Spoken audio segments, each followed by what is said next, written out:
வாழ்க வையகம், வாழ்க வையகம், வாழ்க வளமுடன்.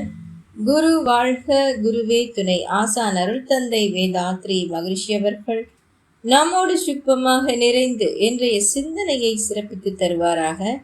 இன்றைக்கே அருளதம் அமுதம் மாதாந்திர பத்திரிகையில் ஆசிரியர் பக்கம் என்ற பகுதியில் ஒரு சிறப்பான பதிவு தான் இன்னைக்கு சிந்திக்கின்ற நண்பர்களே. தீவினை பதிவு, துன்பம், சேவைக்கு தடை, இந்த மூன்றும் எப்படி நீங்கும் என்பதை பற்றி தான் இன்றைய பதிவு.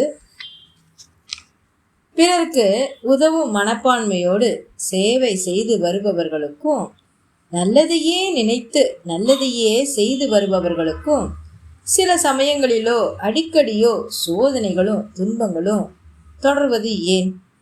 அடிக்கடி மனதில் எழுக்கின்ற கேள்விதானே இது நண்பர்களே. அடிபட்டவர்களுக்குத்தான் பிறரது வலி புரியும். அதற்காகவே இறைநிலை சோதனைகளை தருகிறது என்று சமாதானத்திற்காக வேண்டுமானால் சொல்லிவிடலாம். ஆனால் நாம் செய்து வரும் நல்ல காரியங்கள் துன்பத்திலிருந்து நம்மை காக்க வேண்டுமே என்று சிலர் மனதில் தோன்றலாம். அது நாம் கொண்டு வந்த அல்லது செய்த வினைப்பதிவின் அளவை பொறுத்தது. கொண்டு வந்த பாவம் தொண்டு செய்தால் தீரும் என்பது போல் சேவை செய்தால் பதிவு நீங்கும் என்பது உண்மைதான். ஆனால் நமது பதிவின் தன்மையை பொறுத்து நாம் செய்யும் சேவைக்கு தடை ஏற்படலாம். அப்படி என்றால் பதிவுதான் அனைத்தையும் நடத்துகிறதா? செய்கின்ற நற்செயல்களால் இறையருள் கிட்டாதா என்று கேட்கலாம். அது நமது தீவிர ஈடுபாட்டையும் எடுக்கும் முயற்சியையும் பொறுத்தது. சூழ்நிலை எப்படிப்பட்டதாக அமைந்தாலும் சரி, மனம் மட்டும் எப்போதும் நல் விளைவுகளையே எண்ணி அதற்கான முயற்சியில் ஈடுபட்டால் போதும். நல்வினை நல் விளைவு படிப்படியாக நம்மை வந்து சேரும். அதே சமயத்தில் வாழ்க்கையில் ஏற்படும் சூழ்நிலை மாற்றங்களும் கூட காலத்தின் கட்டாயத்தால் நிகழ்ந்துவிடும். அதை ஏற்றுக்கொள்ளவே நமக்கு ஆன்மீக பயிற்சிகள் முன்கூட்டியே அளிக்கப்பட்டிருக்கிறது. அதனால் நமக்கு என்ன வழங்கப்பட்டிருக்கிறதோ அதை ஓர் ஆரோக்கியமான மனநிலையோடு ஏற்றுக்கொள்ள பழக வேண்டும்.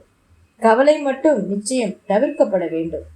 சிந்தனையின்றி இயற்கையின் நீதிப்படி அமைந்த விளைவுகளை ஏற்றுக்கொள்ளாமல் எதிர்பார்த்த ஆசையையும் அப்படியே வைத்துக்கொண்டு ஏமாற்றத்தையும் ஒப்புக்கொள்ளாமல் ஏற்படும் மனப்பிணக்குதான் கவலை என்பார்கள் மகரிஷி அவர்கள்.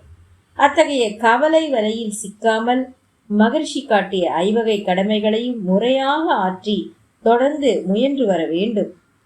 அதாவது தான் தன்னோட கடமை எல்லாம் 5 வகையில செயல்படணும். தான் தன் குடும்பம், சுற்றம், ஊர், உலகம் என்ற வகையில் விரிவடைய வேண்டும்.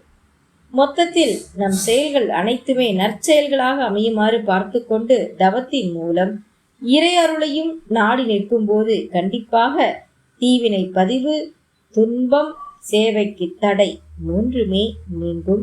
அந்நிலையில் இறை அருளின் துணையோடு மனம், பொருள், உறவு மூன்றிலும் நிறைவு ஏற்படும் என்று கூறி இத்துடன் இந்த சிந்தனையை நிறைவு செய்கின்றேன்.